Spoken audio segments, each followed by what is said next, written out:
Assembly was posted in the website of the cooperative, the official Facebook page, the bulletin boards in all offices. It was also announced over the Z-Radio.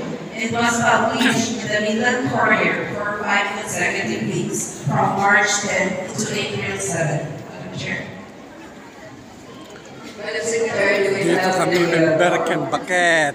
As of 8:50 BSU a.m., there are Multiple Post Cooperative. 4,167 registered regular members. 15 years na kami member dito. Out of 17,207 members include study, which is equivalent to 85.96%. So that's it, fellow operators, ladies and gentlemen. So we have now the quorum.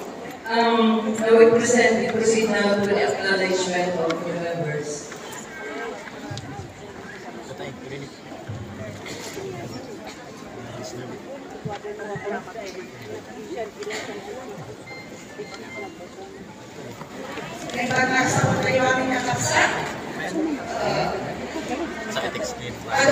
As of March 1, 2023 to February 29, 2024,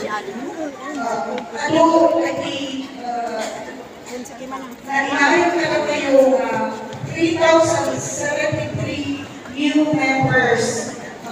Kaya talaga yung gagawin katawan na new members. Welcome to the PSUC in BC. Thank you. Thank you, Madam Kamyan. We welcome the Prime Minister and the bill to present the annual report of the Commission.